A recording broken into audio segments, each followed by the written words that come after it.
So good morning students, welcome in my deep classes. I am Rahul Gupta, science expert. Let's start chapter number 9, hydrogen, class 11th videos first. Subscribe my YouTube channel Chemistry Learning with Rahul Gupta and that is chapter 9 class 11th hydrogen. चलिए students बात करते हैं hydrogen के बारे में.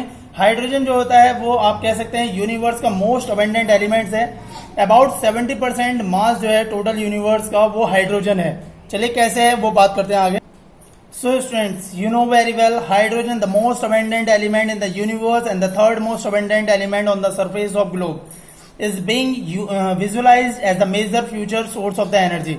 तो students ये बात करते हैं कि आगे आने वाले जो हमारा जो वर्ल्ड रहेगा उसमें हाइड्रोजन ही एक मोस्ट फ्यूल रहेगा because you know very well that now is the world is going on hydrogen economy. Hydrogen economy एक तेजी से बढ़ने वाली कंट्रीज की इकोनॉमी है. आपने गोल्ड इकोनॉमी सुना होगा, आपने दूसरी और इकोनॉमी सुनी होंगी, पर हाइड्रोजन इकोनॉमी अपने आप में फर्स्ट है. हाइड्रोजन के 3 मोस्ट आइसोटॉप्स होते हैं, प्रोटीनियम, ड्यूटेनियम, टाइटेनियम, 1H1, 1S2, 1S3. इन्हीं की प्रॉपर्टीज के बेस पर हम बात करेंगे. देखिए हाइड्रोजन में स्टूडेंट्स आपको पता है कि जो प्रोटीनियम होता है उसमें 0 न्यूट्रॉन होते हैं, ड्यूटेनियम में 1 न्यूट्रॉन होते हैं, टाइटेनियम में 2 न्यूट्रॉन होते हैं. तो हाइड्रोजन जो होता है वो सबसे सिंपलेस्ट एटॉमिक स्ट्रक्चर रिप्रेजेंट करता है. जितने भी एलिमेंट्स आपके पूरे नेचर में है वो पीरियोडिक टेबल का सबसे पहला एलिमेंट होता है.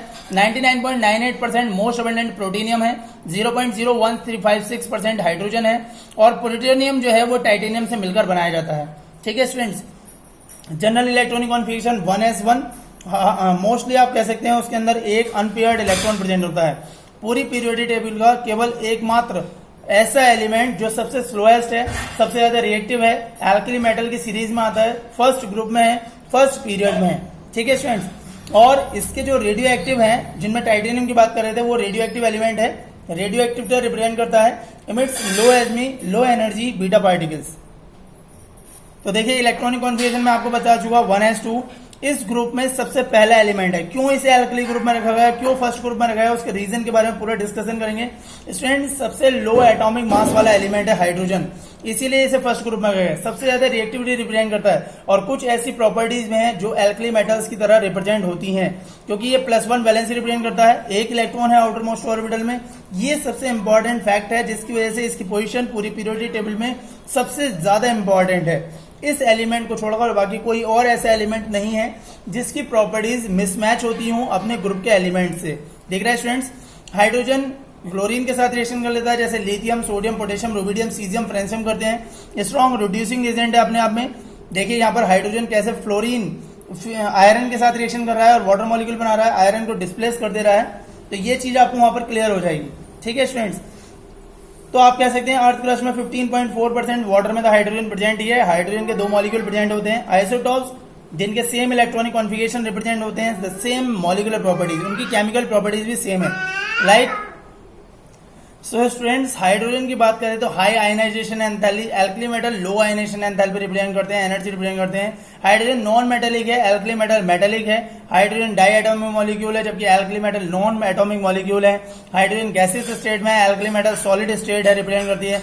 हाइड्रोजन कोवैलेंट बॉन्ड फॉर्म करता है जबकि alkali metal ionic bond form करते हैं. तो स्टूडेंट्स यदि आपसे पूछा जाए कि हाइड्रोजन और एल्कली मेटल्स में क्या डिफरेंस है तो you can say that these 5 most difference between the hydrogen and alkali metals. चलिए स्टूडेंट्स आगे बात करते हैं इनके बारे में.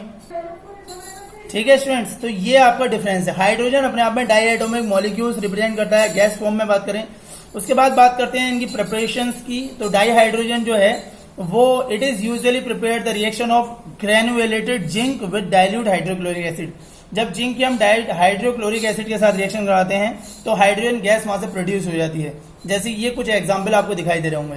तो देखिए हाइड्रोजन जो है मोस्टली मेटल्स के साथ भी आसानी से रिएक्शन कर लेती है, नॉन मेटल के साथ भी आसानी से रिएक्शन कर लेती है और स्टेबल कंपाउंड बनाती है. ये चीज बहुत इंपॉर्टेंट आपको ध्यान समझनी है. So students you can see that hydrogen के पास एक इलेक्ट्रॉन रहता है और हेलोजन को एक इलेक्ट्रॉन चाहिए होता है. फ्लोरीन, क्लोरीन, ब्रोमीन, आयोडीन, एस्टर्डिन और जो भी एलिमेंट है हेलोजन ग्रुप में उन एलिमेंट्स में केवल एक ही इलेक्ट्रॉन एक्सेप्ट करके वो उसको स्टेबल कंपाउंड में कन्वर्ट कर सकते हैं. सो स्टूडेंट्स आप कह सकते हैं वहां पर हाइड्रोजन और हीलियम और हेलोजन एटम्स में कुछ ना कुछ सिमिलरिटीज दिखती हैं. ठीक है. हेलोजन का जनरल इलेक्ट्रॉनिक कॉन्फिगरेशन होता है वो होता है NH2 NP6. वहीं नोबल गैसेस का NH2NP6 होता है। आयनाइजेशन एंथैल्पी बात करें, हाइड्रोजन की ionisation enthalpy 1312 kilo joule mole inverse रहती है, वहीं क्लोरीन की 1255 किलो जूल मोल इनवर्स रहती है। तो यहाँ पर कुछ सिमिलरिटीज भी रिप्रेजेंट होती हैं। चलिए स्टूडेंट्स आगे बात करते हैं। तो हाइड्रोजन अपने ही ग्रुप के एलिमेंट के साथ आसानी से रिएक्शन कर लेता है, जैसे सोडियम क्लोरीन के साथ रिएक्शन करता है, ऐसे ही हाइड्रोजन क्लोरीन सोडियम के साथ रिएक्शन कर लेता है। हाइड्रोजन डाई एटॉमिक मॉलिक्यूल है, जैसे कि फ्लोरीन और क्लोरीन, ब्रोमीन है, आयोडीन है। ठीक है स्टूडेंट्स, तो डाई एटॉमिक प्रॉपर्टीज रिप्रेजेंट करता है हाइड्रोजन। ये बहुत इंपॉर्टेंट प्रॉपर्टीज है जो कि हैलोजन की तरह ही है। ठीक है स्टूडेंट्स, चलिए आगे बात करते हैं हैलोजन से आगे निकलकर। तो देखिए यहाँ पर जो हैलोजन्स हैं, उन हाइड्रोजन और हैलोजन में क्या डिफरेंस है। हैलोजन जो है उनकी इजियल हैलाइड बना लेते हैं, वहीं हाइड्रोजन की लेसर टेंडेंसी होती है हाइड्राइड आयन बनाने में। Hydrogen no unshared electron pair in its molecules, वहीं हैलोजन में अनशेयर्ड इलेक्ट्रॉन प्रेजेंट होते हैं मॉलिक्यूल में। ठीक है स्टूडेंट्स, हैलोजन एसिडिक ऑक्साइड्स बनाते हैं, वहीं हाइड्रोजन न्यूट्रल ऑक्साइड बनाता है, जैसे कि वाटर H2O। ठीक है स्टूडेंट्स, तो ये इन दोनों में डिफरेंस है, ध्यान रखने वाली बात है इसमें। ये दोनों में डिफरेंस यहाँ पर आपको पता होना चाहिए कि हाइड्रोजन कैसे हाइड्रोजन से डिफरेंस है। ठीक है स्टूडेंट्स, अब बात करते हैं कैसे प्रिपेयर की जाती है। जैसे कि मैंने एक प्रिपरेशन मेथड बताया कि जिंक ग्रेनुलेटेड से यदि आप रिएक्शन कराएंगे हाइड्रोक्लोरिक एसिड की, तो हाइड्रोजन गैस रिलीज हो जाती है। ठीक है, जिंक की रिएक्शन यदि आप एक्वस एनकलीज के साथ करा देंगे तो सोडियम जिंकेट और हाइड्रोजन गैस भी फॉर्म हो जाती है। जैसे कि आप ये एग्जाम्पल देख सकते हैं, ये जिंक ग्रेनुअल्स हैं, जैसे ही आप इसकी रिएक्शन कराएंगे तो वहां पर क्या होगा, थिसिल फनल से आपको ये पता चल जाएगा। वहां पर देखिए आपने डाला क्या, आपने डाला वहां पर हाइड्रोक्लोरिक एसिड, रिएक्शन करना स्टार्ट कर देगा, टिप कर देगा यदि हाइड्रोजन गैस किस तरीके से वहां से रिलीज हो रही है। ठीक है स्टूडेंट्स आपको। उसके बाद बात करते हैं कॉमर्शियल प्रोडक्शन ऑफ डाइहाइड्रोजन। सबसे इंपॉर्टेंट प्रोसेस है electrolysis of acidified water using platinum electrodes give hydrogen. जब आप वाटर को इलेक्ट्रोलाइसिस करते हैं तो वो क्या है, ट्रेसेस ऑफ एसिड और बेस की प्रेजेंस में हाइड्रोजन गैस और ऑक्सीजन गैस वहां से रिलीज कर देता है। इसके अलावा highly purity dihydrogen is obtained by electrolysis warm aqueous barium hydroxide solution between निकल इलेक्ट्रोड्स। ठीक है स्टूडेंट्स, तो ये रिएक्शन आप नोट कर लीजिएगा, यहाँ पर सोडियम हाइड्रोक्साइड, सोडियम जिंकेट और हाइड्रोजन गैस बनती है। ठीक है, नेक्स्ट है आपके इसके अलावा थर्ड जो है आपका इसमें, so it is obtained as a by product in the manufacture of sodium hydroxide chlorine and chlorine by the electrolysis of brine solution. During electrolysis the reaction take place that chlorine जो है वो chlorine anion chlorine में convert हो जाता है, water molecule hydrogen और hydroxyl group में convert हो जाता है। तो ओवरऑल जो रिएक्शन रहेगी वो क्या रहेगी, Na plus plus Cl minus plus 2H2O is equal to Cl2 plus H2O plus 2Na plus plus 2OH minus. ठीक है स्टूडेंट्स, तो ये बहुत इंपॉर्टेंट एक्शन है। इसके अलावा during of steam on hydrocarbons और cokes at high temperature in the presence of catalyst yield hydrogen. ठीक है स्टूडेंट्स, ये भी बहुत इंपॉर्टेंट है। हाइड्रोकार्बन लेंगे, वाटर के साथ आप हाइड्रोलाइसिस करेंगे उसका, तो वहां पर वो रिएक्शन रहेगी वो निकल कैटलिस्ट की प्रेजेंस में कार्बन मोनोऑक्साइड और हाइड्रोजन गैस बना लेती है, जैसे ये मीथेन का दिख रहा हो आपको। So the mixture of carbon monoxide and hydrogen is called warm gas. इसे वाटर गैस बोलते हैं हम। As the mixture of carbon monoxide and hydrogen is use the synthesis of methanol and a number of hydrocarbons it is called synthesis gas, syn gas जिसे बोलते हैं। Nowadays it is a product from sewage, sawdust, scrap, newspaper, wood etcetera. ठीक है students, तो carbon की जब water से reaction कराओगे एट 1270 डिग्री केल्विन, तो वहां पर वो कार्बन मोनोऑक्साइड और हाइड्रोजन गैस फॉर्म कर लेती है। So the production of dihydrogen can increase by the reacting carbon monoxide of syngas mixture with steam in the presence iron chromate as catalyst, then it convert also। ठीक है students, इसे बोलते हैं water gas shift reaction. Water gas shift reaction, इसमें carbon dioxide remove हो जाती है, scrubbing हो जाती है with sodium arsenite solution. Total 77% industrial dihydrogen produce होती है पेट्रोकेमिकल से, 18% कोल से, 4% electrolysis of aqua solution, 1% other source से। अब इसकी प्रॉपर्टी देखिए, कलरलेस, आपको बताया दिया मैंने, odourless, tasteless, combustible, lighter than water and insoluble in water. ठीक है स्टूडेंट्स, केमिकल प्रॉपर्टीज की बात करेंगे तो देखिए केमिकल बिहेवियर में यदि आप डाइहाइड्रोजन की बात करोगे तो hydrogen hydrogen bond diffusion enthalpy बहुत हायर रहती है। रीजन क्या, उसके अंदर बीच में जो है सिंगल बॉन्ड बनता है, सिंगल बॉन्ड की वजह से। ठीक है स्टूडेंट, हेलोजन के साथ रिएक्शन कराओगे आप तो it react with halogen X2 to give hydrogen halide. Hydrogen के साथ रिएक्शन करने पर क्या है, हाइड्रोजन हैलाइड फॉर्म होती है। जैसे कि मैंने आपको बताया बॉन्ड डिफ्यूजन एंथैल्पी बहुत ज्यादा होती है, रीजन सिंगल बॉन्ड की वजह से। ठीक है, while the reaction with fluorine occurs even in the dark, with iodine it requires as a catalyst। Chlorine के साथ, क्लोरीन ब्रोमीन के साथ तो जनरली हो जाती है रिएक्शन, पर फ्लोरीन के साथ रिएक्शन कराने के लिए उसे डार्क यानी अंधेरे की जरूरत होती है, और वहीं आयोडीन से रिएक्शन कराने के लिए उसे कैटलिस्ट की जरूरत पड़ती है। So that is a very important reaction between the hydrogen and halogen and form hydrogen halide. दिख रहा है स्टूडेंट्स आपको। उसके बाद एक ही इलेक्ट्रॉन होता है, वो एक इलेक्ट्रॉन वो दूसरे को डोनेट कर देता है या शेयर कर लेता है। तो वहां पर क्या है, 2000 kelvin means 0.081% dihydrogen dissociate into atoms, 5000 kelvin 95.5% dihydrogen dissociate into atoms. दिख रहा है स्टूडेंट्स आपको। तो ये रिएक्शन आपकी डाइहाइड्रोजन की है, जिसमें मैंने पहली रिएक्शन बताई, रिएक्शन विद हेलोजन। सेकंड है रिएक्शन विद डाइऑक्सीजन। ठीक है, मॉलिक्यूल्स किस तरीके से, ये इसकी सिंगल ऑर्बिटल है, इसीलिए हाइड्रोजन हाइड्रोजन से आसानी से रिएक्शन करके रखता है, और हाई बॉन्ड डिसोसिएशन एंथैल्पी होती है इनकी। ठीक है स्टूडेंट्स, आगे आप देखिए यहाँ पर एक इलेक्ट्रॉन जो दूसरे को चाहिए उस पर कैटायन आ जाएगा, उस पर एनायन आ जाएगा। इस तरीके से ये रिएक्शन कर लेता है। पोटेशियम के साथ देखिए, सोडियम के साथ, कैल्शियम के साथ डाइहाइड्रोजन की प्रॉपर्टीज देखिए। पोटेशियम, सोडियम और कैल्शियम, पोटेशियम और सोडियम तो इसी ग्रुप से हैं, फर्स्ट ग्रुप से, एल्कली मेटल्स से। ठीक है, तो मेटल के साथ रिएक्शन करके हाइड्रोजन क्या करता है, मेटल हाइड्राइड बना लेता है, क्रॉसपॉन्डिंग हाइड्राइड्स में कन्वर्ट हो जाता है, और ये रिएक्शन हमेशा हाई टेम्परेचर पर होती है, सोडियम पोटेशियम कैल्शियम के साथ। ठीक है, ऑक्सीजन के साथ रिएक्शन करके वाटर मॉलिक्यूल बनाता है, कैटलिस्ट या हीटिंग में होते हैं। डाइनाइट्रोजन के साथ रिएक्शन करके अमोनिया बनाता है, ये हैबर प्रोसेस में आपने पढ़ा ही है। देखिए यहाँ पर प्लेटिनियम के प्रेजेंस में कैसे वाटर में कन्वर्ट हो रहा है, but that is a very costly process, और ये वाटर तो हम पी भी नहीं सकते, इसे नॉर्मली यूनिवर्स के लिए यूज किया जा रहा है। देखिए स्टूडेंट्स आगे, नेक्स्ट है रिएक्शन विद ऑर्गेनिक कंपाउंड। यदि आप organic compound like hydrogenation of vegetable oil में यूज होता है, निकल कैटलिस्ट के प्रेजेंस में ईडेबल फैट्स में कन्वर्ट हो जाता है, जिसे बोलते हैं मार्जिनिन और वनस्पति घी, और hydroformylation of olefins yields aldehyde which further undergo reduction to give alcohols. Copper oxide की देखिए, कॉपर अलग हो गया, वाटर में कन्वर्ट हो गया। तो किस तरीके से हाइड्रोजन गैस रिएक्शन कर रही है, लेड ऑक्साइड के साथ, आयरन ऑक्साइड के साथ। So how does the reaction take place, कैसे ये रिएक्शन प्लेस करती है, ये देखिए कंबस्टन ट्यूब। कंबस्टन ट्यूब में आप हाइड्रोजन रिलीज कर रहे हैं कार्बन डाइऑक्साइड के साथ, और कार्बन जो है वो हाइड्रोजन वहां से अलग कर लेता है। ये है आपका hydrogenation of oil. Vegetable oil के साथ रिएक्शन करेंगे, वेजिटेबल घी में कन्वर्ट हो जाता है।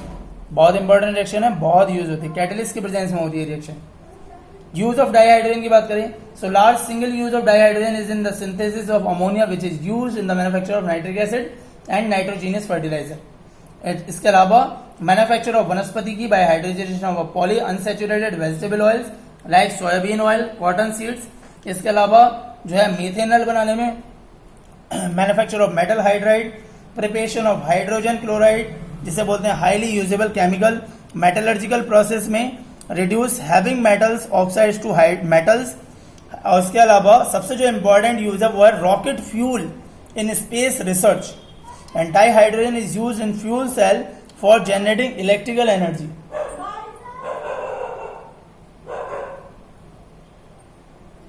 सो स्टूडेंट्स, डाइहाइड्रोजन जो है वो फ्यूल सेल में भी यूज होता है इलेक्ट्रिकल एनर्जी जनरेट करने के लिए, तो ये बहुत इंपॉर्टेंट है। उसके बाद करते हैं हाइड्राइड्स की बात। So dihydrogen under certain reaction condition combines with almost all the elements except noble gases to form binary compounds called hydrides. अब ई यहाँ पर एक एलिमेंट्स है, और हाइड्राइड में यदि आप रिएक्शन कर रहे हैं तो हाइड्रोजन है। तीन टाइप के हाइड्राइड्स बनते हैं, आयनिक, स्क्लाइन या स्कैटरलैंड, इसके अलावा कोवलेंट, मॉलिकुलर, इसके अलावा मेटेलिक और नॉन स्टैइकोमेट्रिक। सबसे पहले हम बात करेंगे आयनिक या सॉल्ट लाइक हाइड्रोलाइट की। तो ये वो स्टैइकोमेट्रिक कंपाउंड होते हैं जिनमें डाइहाइड्रोजन फॉर्म करता है मोस्टली एस ब्लॉक एलिमेंट से, जो कि हाईली इलेक्ट्रोपॉजिटिव होते हैं। ठीक है, हाईली पॉजिटिव कैरेक्टर रखते हैं यहाँ पर, जैसे कि आपके पहले वाले दोनों ग्रुप दिख रहा है स्टूडेंट। सोडियम हाइड्राइड रिएक्शन कर लेगा वाटर मॉलिक्यूल से। सो स्टूडेंट्स, हम बात कर रहे थे हाइड्राइड्स, आयनिक हाइड्राइड्स। तो देखिए मेटल यहाँ पर जो एस ब्लॉक के एलिमेंट है, जैसे कैल्शियम है, सोडियम हाइड्रोजन के साथ आसानी से रिएक्शन कर लेते हैं और आयनिक हाइड्राइड्स बनाते हैं। जिनमें आपका लिथियम हाइड्राइड जो है वो अनरिएक्टिव है मॉडरेट टेम्परेचर पर ऑक्सीजन या क्लोरीन के साथ, ठीक है स्टूडेंट्स। और it is use in the synthesis of other useful hydrides. Lithium hydride की रिएक्शन का लिथियम एल्यूमिनियम हाइड्राइड बना देता है, लिथियम बोरोन हाइड्राइड बना देता है, जो कि बहुत इंपॉर्टेंट है। लिथियम बैटरीज में आपने देखा होगा अक्सर बैटरीज होती हैं लिथियम बैटरीज, जिनमें यूज किया जाता है लिथियम एल्यूमिनियम हाइड्राइड, ठीक है स्टूडेंट्स। तो ये रिएक्शन आपकी यहाँ पर है। देखिए एनोड और कैथोड में आपका कैसे यहाँ पर रिएक्शन कर रहा है यहाँ पर। तो ये आपका कैल्शियम हाइड्राइड है, मॉल्टन स्टेट में प्रेजेंट है, कैल्शियम आयन में कन्वर्ट हो जाएगा और हाइड्रोजन आयन में। देखिए हाइड्रोजन आयन इलेक्ट्रॉन एक्सेप्ट करेगा और हाइड्रोजन गैस में कन्वर्ट हो जाएगा, और इसे बोलते हैं ऑक्सीडेशन स्टेप। जैसे आप यहाँ पे देख सकते हैं कैल्शियम इलेक्ट्रॉन एक्सेप्ट करेगा, वो डोनेट करेगा और कैल्शियम आयन में कन्वर्ट हो जाएगा, ये होगा आपका रिडक्शन स्टेप। तो आयनिक सॉल्ट जब आप वाटर में डालते हैं तो वो क्या करता है, डिसॉल्व कर लेता है, और डिसॉल्व होने के बाद हाइड्रोजन गैस वहां से रिलीज होती है, सोडियम हाइड्रोक्साइड बन जाता है। ठीक है स्टूडेंट्स, कैसे बर्न हो रहा है। जब आप हाइड्राइड को बर्न करोगे तो उसके अंदर से क्या होगा, बबल्स एकदम पॉप साउंड में हाइड्रोजन अलग हो जाएगी। ये कैल्शियम हाइड्राइड था आपके पास, अब बर्न कर रहे हैं तो आप क्या कर रहे हैं, हाइड्रोजन वहां से निकल रहा है। टेम्परेचर 675 टू 775 केल्विन, अनरिएक्टिव रहता है, स्ट्रांगली एकदम बिल्कुल दूसरों के साथ रिएक्शन नहीं करेगा, ना ऑक्सीजन के साथ ना क्लोरीन के साथ, जबकि ये भी मोस्टली रिएक्टिव होते हैं। Lithium hydride rather unreactive at moderate temperature with oxygen और chlorine, but use in the synthesis of other useful hydrides like lithium aluminium hydride, lithium boron hydride. देखिए किस तरीके से यूज होता है यहाँ पर, दैट इज तो यहाँ पर लिथियम बोरोन हाइड्राइड भी आप देख सकते हैं B2H6 के साथ रिएक्शन करके बनता है। उसके बाद बात करेंगे कोवेलेंट और मॉलिक्यूलर हाइड्राइड्स। देखिए dihydrogen form molecular compounds with most of the P block elements. Most familiar example methane, ammonia, water molecule, hydrogen fluoride, ये सब क्या है, conventional hydrogen compound of non metals के साथ है। देखिए ऑक्सीजन, नाइट्रोजन, कार्बन, फ्लोरीन, ये सब क्या है, नॉन मेटल्स हैं। Molecular hydrides are further classified according to relative number of electrons and bonds in their Lewis structure. Electron deficient, electron precise, electron rich hydrides. Electron deficient बात करते हैं. So electron deficient has too few electrons for writing its conventional Lewis structure. जैसे example boron, diboron, H2S6, ये एक example है. In fact, all the elements of group 13 will form electron deficient compound. Group 13 वाले बनाते हैं, बहुत ध्यान से समझ लीजिएगा.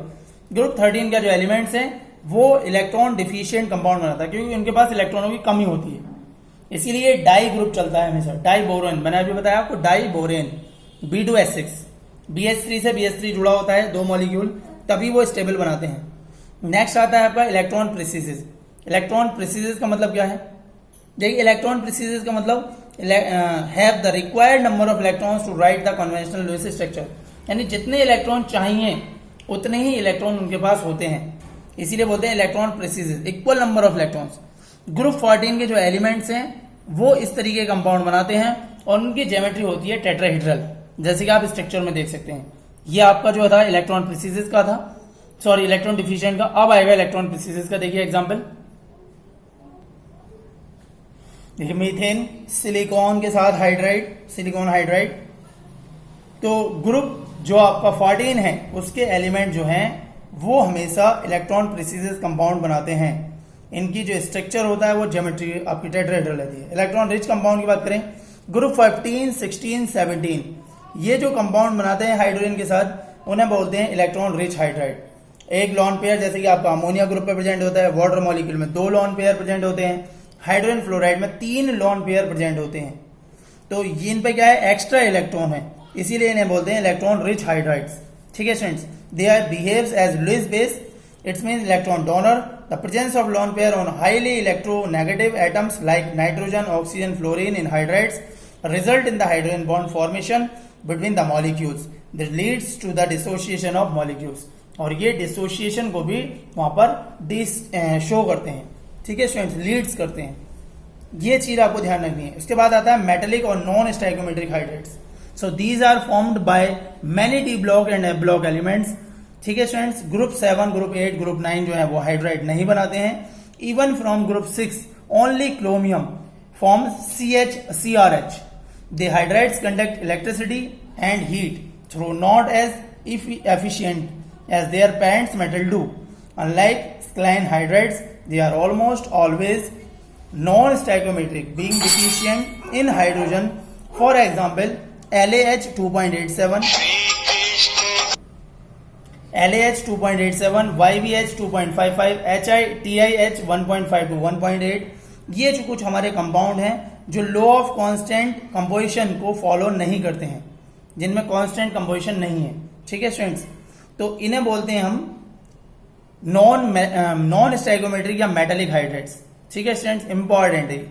यहां पर देखिए इनकी स्ट्रक्चर जो है बिल्कुल अलग है। निकेल, प्लेटिनियम, सेरियम, एक्टिनियम, ये डी ब्लॉक और एफ ब्लॉक के एलिमेंट्स हैं यहाँ पर, जो यहाँ पर इस तरह की प्रॉपर्टीज रिप्रेजेंट नहीं करते। ठीक है स्टूडेंट्स, तो यहां पर जो आपकी source of energy, some of the metal can accommodate a very large volume of hydrogen and therefore can be used as its storage media.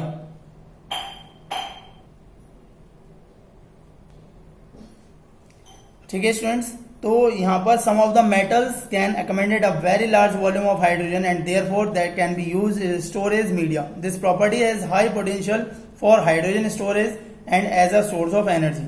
आगे बात करते हैं वाटर और इसकी प्रॉपर्टीज।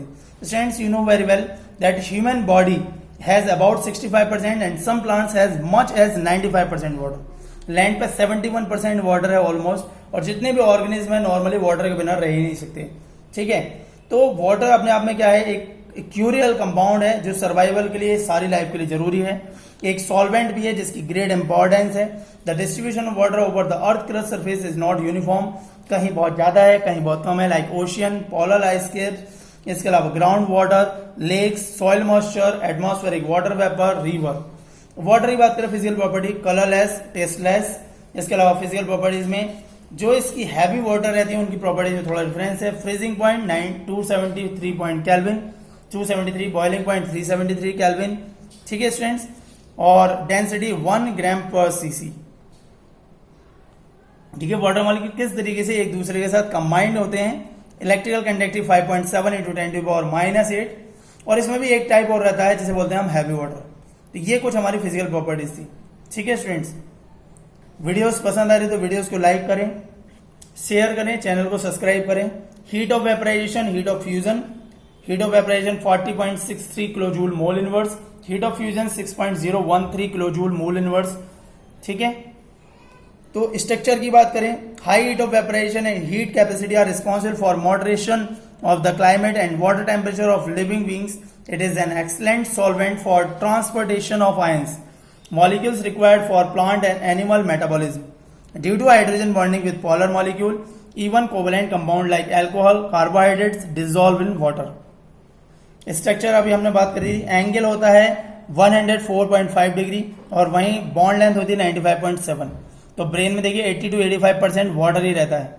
ठीक है, हमारी मोस्टली बॉडी में मैक्सिमम अमाउंट वाटर का है, उसके बाद बॉन्ड्स वगैरह वगैरह का अमाउंट आता है। स्ट्रक्चर स्टूडेंट वाटर और आइस के स्ट्रक्चर में बहुत डिफरेंट है। ये स्ट्रक्चर ऑफ वाटर है, देखिए angle 104.5 degree, bond length 95.7 picometre. दिख रहा है स्टूडेंट्स आपको? तो वाटर मॉलिक्यूल जो है वो crystalline form of water is ice. अब at atmospheric pressure ice crystallise in the hexagonal form, but at very low temperature it condense to cubic form. Density of ice is less than that of water. Therefore, an ice cube floats on water. In winter season, ice formed on the surface of a lake provide thermal insulation, which ensures the survival of the aquatic life. This fact is of great ecological significance. Ice का देखिए, ice का structure बिल्कुल अलग होता है। ठीक है, ice जो होता है वो हाइड्रोजन बॉन्डिंग देता तो है, बट उसके अंदर वाइड होल्स होते हैं। आपने अक्सर देखा होगा, हम वाटर यदि आइस को ओपन एटमॉस्फेयर में छोड़ दें तो तुरंत उसके अंदर होल होने स्टार्ट हो जाते हैं। ठीक है, और एक चीज और इंपॉर्टेंट आपने देखी होगी कि जो आइस जहां पर जमता है वाटर रिवर में, वहां के नीचे के वाटर का टेम्परेचर बहुत डाउन होता है। That is the structure of ice. देखिए आइस का स्ट्रक्चर कैसा है, क्रिस्टलाइन क्यूबिक स्ट्रक्चर है। उसके बाद बात करते हैं केमिकल प्रॉपर्टीज ऑफ वाटर की। तो water react with a large number of substance, some of the important reaction are given below. First one, सबसे important property atmosphere nature. Amphoteric nature क्या होता है? एम्फोटरिक नेचर को देखिए, केमिकल प्रॉपर्टीज सबसे पहली चीज amphoteric nature. So it has the ability to act an acid as well as an base. It means it behaves as an amphoteric substance in the Bronsted sense. It acts as an acid with ammonia and a base with hydrogen sulfide. ये दोनों reaction बहुत important है, ये चीज आपको ध्यान रखनी है. दिख रहा है स्टूडेंट्स? देखिए वाटर कैसे एसिड के साथ रिएक्शन कर रहा है, और वाटर एसिड के साथ रिएक्शन करेगा तो बेस वाली प्रॉपर्टी दिखाएगा, और बेस के साथ रिएक्शन करेगा तो एसिड वाली प्रॉपर्टी दिखाएगा. तो पहली वाली रिएक्शन में वाटर जो है बेस की तरह रिएक्शन कर रहा है, हाइड्रोक्लोरिक एसिड रिएक्शन कर रहा है, हाइड्रोनियम आयन और क्लोराइड आयन बना रहा है. वहीं दूसरी वाली में वाटर बेस के साथ रिएक्शन कर रहा है तो एसिड की तरह प्रॉपर्टी दिखा रहा है अमोनिया के साथ रिएक्शन करके. ये दोनों ही प्रॉपर्टीज लुइस लॉरी ब्रांस्टेड जो स्ट्रक्चर था उन्होंने एक्सप्लेन किया था एसिड बेस थ्योरी में. ठीक है, तो वाटर जो है एक एसिड, जब हम वाटर वाटर की रिएक्शन कराते हैं तो वो कॉन्जुगेट एसिड और बेस दोनों का वर्क करते हैं. एक में हाइड्रोनियम आयन बना लेते हैं, दूसरे में हाइड्रोक्साइड बनाते हैं. तो इस तरीके से उनकी प्रॉपर्टीज बहुत एक्सप्लेनेबल है. देखिए स्टूडेंट्स आगे कैसे रिएक्शन कर रहे हैं वहां पर वाटर हाइड्रोक्लोरिक एसिड से, वाटर अमोनिया के साथ. तो यदि एसिड के साथ रिएक्शन तो बेस बनाएगा, बेस के साथ रिएक्शन तो वहां पर एसिड बनाएगा. तो ये एक इंपॉर्टेंट फैक्ट है वहां पर, और बहुत इंपॉर्टेंट फैक्ट है इस चीज का. ठीक है, इसीलिए हम बोलते हैं इसे amphoteric nature represent by water. देखिए तीनों रिएक्शन को आप देख सकते हैं, अमोनिया के साथ, हाइड्रोक्लोरिक एसिड, हाइड्रोजन सल्फाइड के साथ. और वाटर अपने आप में भी हाइड्रोनियम आयन और हाइड्रोक्साइड आयन बनाते हैं. ये कॉन्जुगेट एसिड और बेस रहते हैं. उसके बाद आता है रेडॉक्स रिएक्शन इन्वॉल्विंग वाटर. अब वाटर में रेडॉक्स रिएक्शन भी होती है, वो रिडक्शन की तरह वर्क भी करता है और वो ऑक्सीडेशन की तरह. तो water can be easily reduce to dihydrogen by highly electropositive metal. Metal के साथ रिएक्शन कराओगे, लाइक सोडियम के साथ रिएक्शन कराओ तो सोडियम हाइड्रोक्साइड बना लेगा और वाटर मॉलिक्यूल से हाइड्रोजन अलग हो जाएगा. So it is a great source of dihydrogen gas. Water is oxidise to oxygen during photosynthesis. Carbon dioxide water के साथ रिएक्शन करेगा तो वहां पर क्या बनेगा, ग्लूकोज बन जाएगा, water molecule oxygen reaction.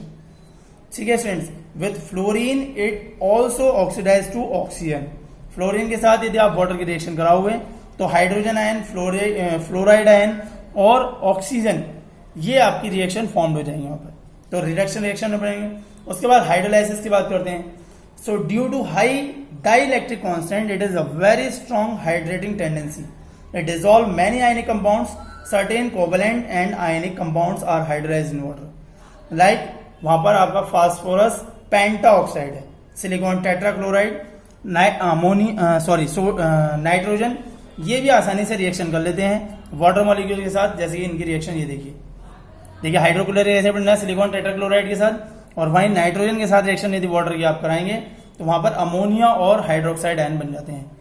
Water carbides, nitrides, hydrides तीनों टाइप की रिएक्शन देता है, जैसे आप यहां पर देख सकते हैं. ये आपका हाइड्रेट्स फॉर्मेशन है. For an aqueous solution many salts can be crystallised as hydrated salt such as an association of water. Water is of different types. Coordinated compound में आपने देखा होगा वाटर मॉलिक्यूल एक्वा की फॉर्म में add हो जाते हैं. वहीं इंडस्ट्रियल वाटर में आपके जैसे कि आपका सॉल्ट जितने भी रहते हैं उन सबके साथ क्रिस्टलाइन वाटर मॉलिक्यूल प्रेजेंट होते हैं. कॉपर सल्फेट है, फेरस सल्फेट है, या आपका दूसरा सोडियम कार्बोनेट है. हाइड्रोजन बॉन्डेड वाटर भी होते हैं कुछ, जिनमें कॉम्प्लेक्स आपके आयन रहते हैं. तो ये देखिए कि स्ट्रक्चर यहां पर देख सकते हैं आप. देखिए ये हाइड्रेट फॉर्मेशन है. हाइड्रेट फॉर्मेशन का मतलब कॉम्प्लेक्स कंपाउंड बनाना. इसके अलावा आपका barium chloride 2 water molecule present होते हैं.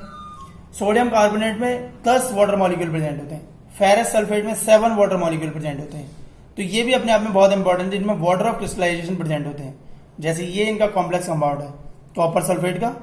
देखिए Cu बीच में बनना है, SO4 बाहर बनना है, और ये फाइनल कंपाउंड के बन जाता है CuSO4 5s2. कॉपर सल्फेट में 5 क्रिस्टल मॉलिक्यूल्स होते हैं वाटर ऑफ क्रिस्टलाइजेशन के. तो यहां तक ये बहुत इंपॉर्टेंट प्रॉपर्टीज हैं जिनमें वाटर को आपको पढ़ना था. उसके बाद आता है वाटर के टाइप्स. वाटर 2 टाइप का रहता है, soft water, hard water. Rain water is almost pure, may contain some dissolved gases from the atmosphere, being a good solvent.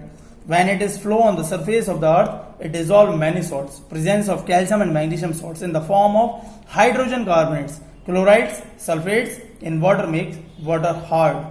अब हार्ड वाटर क्या है? हार्ड वाटर वो होता है जिसमें आपका कैल्शियम और मैग्नीशियम आयन प्रेजेंट होते हैं। कैल्शियम और मैग्नीशियम आयन प्रेजेंट होते हैं। ये बाइकार्बोनेट्स और कार्बोनेट्स दोनों की फॉर्म में हो सकते हैं, बाइकार्बोनेट्स की भी और कार्बोनेट्स फॉर्म में। और सॉफ्ट वाटर वो होते हैं जो जिसमें आपके सॉल्ट्स प्रेजेंट नहीं होते। जब रेन वाटर गिरता है तो उस समय वो प्योर होता है, बट जब आपका अर्थ पर गिरता है तो उसमें सॉल्ट डिजोल्व हो जाते हैं और सॉल्ट डिजोल्व होने के बाद वो हार्ड वाटर में कन्वर्ट हो जाता है और उसमें आपके मैग्नीशियम और कैल्शियम के सॉल्ट प्रेजेंट होते हैं। अक्सर जो होता है आपका सोप जो होता है वो हार्ड वाटर के साथ स्कम फॉर्म नहीं करता है, वहीं सॉफ्ट वाटर के साथ रिएक्शन कर लेता है। ठीक है स्टूडेंट, जैसे कि ये रिएक्शन आप देख सकते हैं यहाँ पर, देखिए सोप के साथ रिएक्शन कराएंगे आप तो वहां पर क्या है, कैल्शियम और मैग्नीशियम आयन रिएक्शन कर लेंगे और स्कम फॉर्म कर लेंगे। बट सॉफ्ट वाटर के साथ रिएक्शन कर लेते हैं, हार्ड वाटर के साथ रिएक्शन नहीं करते हैं। इसीलिए हार्ड वाटर में सोप जो है वो ज्यादा डिजोल्व होता है। अब उसको टेम्परेरी हार्डनेस को रिमूव करने का तरीका देखिए, आपको जब आप उसे बॉयल करेंगे वाटर को तो वाटर जो है उसमें मैग्नीशियम और कैल्शियम आयन जो रहेंगे वो वहां से रिमूव हो जाएंगे। मैग्नीशियम का जो मैग्नीशियम हाइड्रोजन कार्बोनेट रहेगा वो मैग्नीशियम हाइड्रोक्साइड और कार्बन डाइऑक्साइड में कन्वर्ट हो जाएगा। वहीं कैल्शियम हाइड्रोजन कार्बोनेट को देखेंगे तो कैल्शियम कार्बोनेट, वाटर मॉलिक्यूल और कार्बन डाइऑक्साइड की ब्लेंड हो जाएगी। तो देखिए जैसे कि यहाँ पर देख सकते हैं आप, so that is the reaction magnesium hydrogen carbonate की, किस तरीके से मैग्नीशियम कार्बोनेट में आपका कन्वर्ट हो रहा है और कार्बन डाइऑक्साइड और वाटर मॉलिक्यूल में कन्वर्ट हो रहा है। दिख रहा है स्टूडेंट्स आपको। उसके बाद कैल्शियम हाइड्रोजन कार्बोनेट की देखिए, कैल्शियम कार्बोनेट कार्बन डाइऑक्साइड और वाटर मॉलिक्यूल में कन्वर्ट हो रहा है। तो ये बहुत इंपॉर्टेंट मेथड है दोनों। तो हार्ड वाटर क्या है आपका सॉफ्ट वाटर में कन्वर्ट हो जाएगा। Okay students, thanks for watching this video. That is complete first video. यहाँ पर आपका boiling hardness, temporary hardness remove करने का एक मेथड मैंने आपको बता दिया। एक मेथड अगली वीडियो में मिलेगा और इसके आगे का प्रोसेस पूरा। Stay at home, be safe, enjoy with family. Good bye students. यहाँ पर आपकी वीडियो 1 फिनिश हुई, चैप्टर 9 हाइड्रोजन क्लास 11th की।